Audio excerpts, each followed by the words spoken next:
Today I want to take a few moments to talk about Mexican carry. Now before I actually talk about the act of Mexican carry, I want to talk about the history of Mexican carry a little bit. Mainly just to shut up all the morons that will come in and go, "Oh, you said Mexican carry, you're a racist." Well, your own personal desire to put a negative connotation on the word Mexican anytime someone uses it shows your own racism. And it shows you have no understanding of the actual term of what Mexican carry means.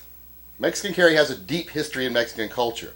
Back when the vaqueros used to carry handguns regularly, they were a very independent lot. They were a very self-sufficient lot. Because of the rise of tyrannical governments in Mexico popping up left and right, the first things those tyrannical governments tried to do was disarm people like the vaqueros who they feared to be a threat to their illegitimate rule. Well, the vaqueros didn't take very kindly to this. They didn't like being disarmed.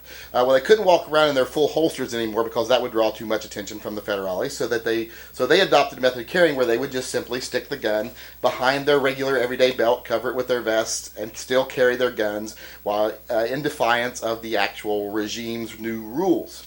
They would even go as far as sometimes to tie a string to the gun so that they could shove it further down into their pants if they were ever approached, or they could take the gun out and hide it if someone was coming. If they knew there was federals checking people out, they could hide the gun, retrieve it later.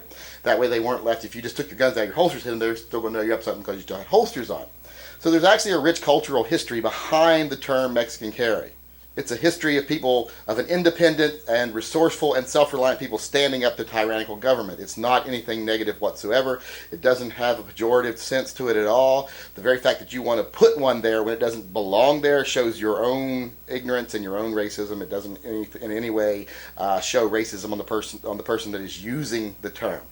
Okay, like I said, Mexican carry is simply sticking your gun with no holster whatsoever between your belt and your body. Now, a lot of people have seen stories like this, like there's famous athletes that have been carrying like this in nightclubs and shot themselves or had them fall out and shoot people, supposedly fall out and shoot people. I don't really believe those stories. I always believe they were handling them and shot people. There are negative things about this, and I will say right off the bat, I have always been completely and totally anti-Mexican carry. I've always told everybody that there's never any reason to Mexican carry. Buy a holster. But as I've examined why I'm anti-Mexican carry, I've come to a couple of conclusions. There's two reasons why I don't like Mexican carry. There are two really big risks to that method of carry. One is a deadly risk, one is a not so deadly risk, if deadly at all, and I'll cover those right now. Now, the number one reason that I'm anti-Mexican carry is because of the fact that you're not using any type of holster, so there is no trigger control. There's nothing blocking the trigger from being accidentally fired, accidentally pulled. Even when you're just reaching in to get it, when it's snagging something going into your waistband, when it's jostling around your waistband, there is nothing protecting the trigger.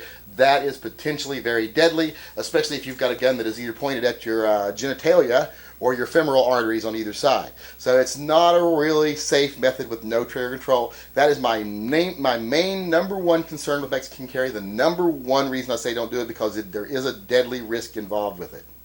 The second reason is simply just because it doesn't have a holster. It doesn't have any type of retention. It is easy for it to fall out. It is easy for you to lose it. I mean, if you hold it tightly to your body, there is some retention, but not as much as you would get from a fitted holster or any other type of retention system.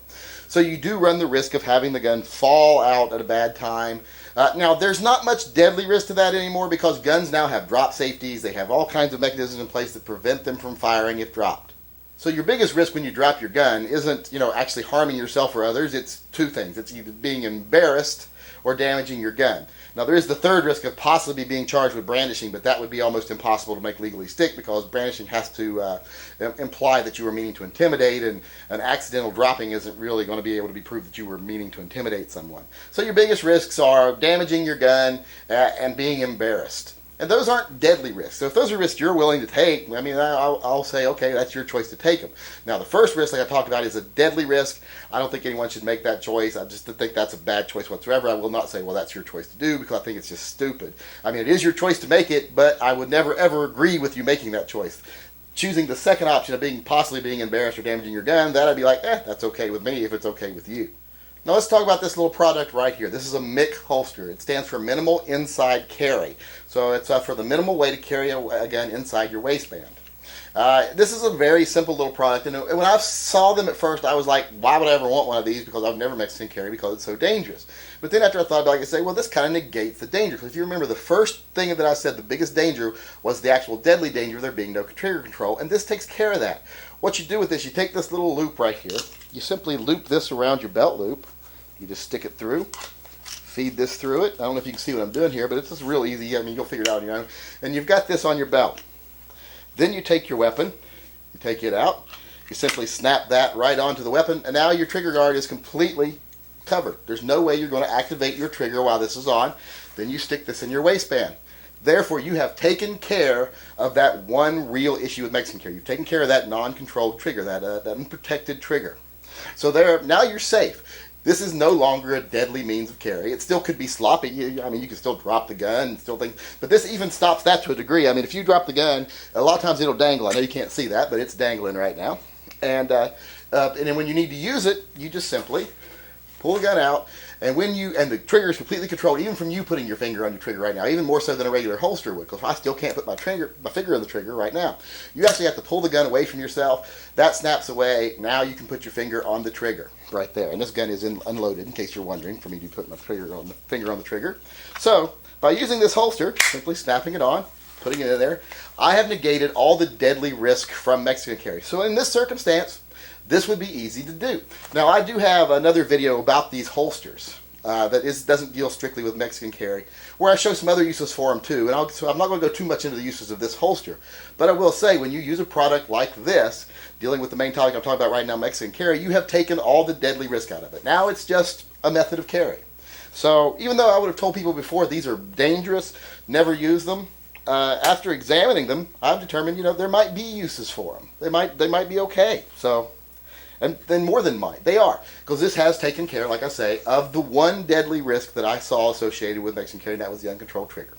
So if you want a Mexican carry, it would never be my first choice. It would never be what I would teach someone to do. But if you're going to do it, the only way I would say it's okay to do it is use a product like this. Use a product that controls the trigger. Because right now, the way I'm carrying this, to me, is a safe method of carry.